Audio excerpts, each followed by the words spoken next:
President Trump's war with top law enforcement officials is reaching a boiling point.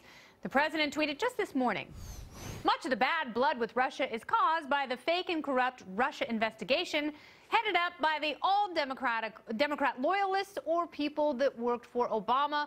Mueller is most conflicted of all, except Rosenstein, who signed FISA and Comey letter. No collusion, so they go crazy." Following President Trump's Twitter outburst, a bipartisan group of senators, Republicans Tom Tillis and Lindsey Graham, and Democrats Chris Coons and Cory Booker, introduced legislation to protect Mueller. So is the president now on a collision course with both the special counsel and Congress?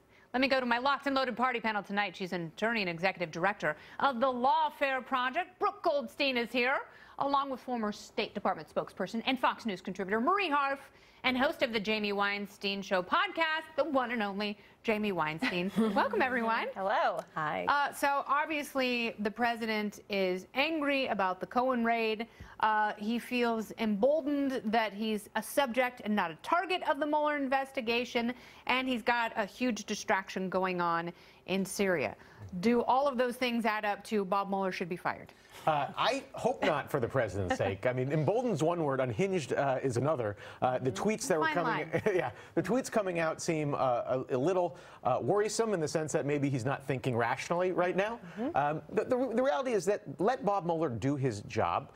He has a task to do. If the president has nothing to worry about, then he has nothing to worry about, and Bob Mueller won't find anything. If there is something there, well, then maybe it makes sense that he is upset at what Bob Mueller is doing. But let him do his job. Let's all step back and see what Bob Mueller has to say when he's done. I have actually said that it is in the president's best interest to be impeached. It is actually better for him politically. I have heard you say this. And better for his 2020 chances if he is impeached, because he's not going to get convicted, and his base will absolutely love it, and he will get to play the victim.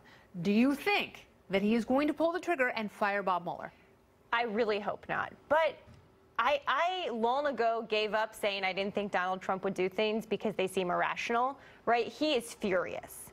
And I do not know if there are enough people inside the White House who he actually listens to, or people on the outside who he still calls on a daily basis, that can prevent him from doing this, because it would be a huge problem. The fact that a bipartisan... And he's convinced he can do it. Even though it's a different threshold from firing the FBI director, he's convinced. I will defer to the attorney on whether or not he can do it. But politically, the fact that you have Republican senators coming out and saying they're going to take steps to protect Bob Mueller, the Judiciary Committee may vote on a bill that would protect the special counsel as soon as next week.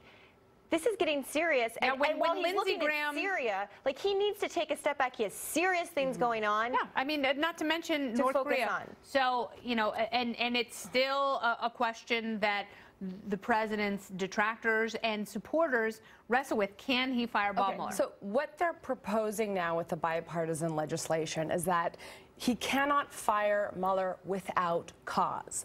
And the big question right now is, did Mueller have anything to do with the FBI raid? Which, as an attorney, I find extremely, extremely disturbing. Very problematic. We're talking about a situation where the Fourth and Sixth Amendment, the Fourth and Sixth Amendment of the U.S. Constitution, the basic right to attorney-client privilege, has been violated of the President of the United States. It is highly likely, almost 100% certain, that privileged communications were seized. There was zero reason to seize them. There are exceptions to that, only though, right? in the most extreme circumstances. I'm not a lawyer, but they could have asked for a subpoena for those documents. And it's not just Trump's documents. We're talking about every single document. This is an extreme Michael Cohen's office and his clients. They could have gotten them by subpoena. There's no evidence that the Trump administration is destroying. No, I agree with you, and I think there have to be certain elements and certain relationships and certain mechanisms that are still sacred in this country, and a lot of it has become so subjective. I don't like you, therefore these rules don't apply. I'm not a lawyer, so I'm not a legal expert here, but you know who is? A guy named George Conway, who's Kellyanne Conway's husband, who's gone rogue on Twitter. He was going to be nominated by Trump for a major Justice Department. He's tweeting this is perfectly within the Justice Department statutes, that he thinks this is completely fine. He's really gone rogue on Twitter. But see, I guess that's what's most interesting about the law, is there can be these gray areas of disagreement. I mean, there's still a lot of disagreement as to whether or not a sitting president can be indicted. You're right, but that's why there are processes in place. And the fact that Republicans like Rod Rosenstein, who is a Republican appointee, the Southern District of New York, led by a Republican Trump appointee, there are Republicans who at each point in the process, at each fail-safe check they had, signed off on it and said there was reason to do so. And you have no evidence. But maybe they don't like him and they're just trying to protect their own. But you have no Southern District of New York went rogue. Mueller said this has nothing to do with our investigation. Actually what he said. The Southern District of New York went rogue. He didn't say they and independently decided. He didn't say they went rogue, though. Okay, one at a time. We've only got about 10 seconds, Jamie. It seems like everyone's going rogue then. I mean, Bob Mueller was interviewed by Trump to be the FBI director. Newt Gingrich said this guy is a man of high integrity. All of a sudden he's going rogue because they're doing things that Trump doesn't like. Just because you do something Trump doesn't like doesn't mean you've gone rogue. No, it's like the Wild West. I'm getting on a wagon train.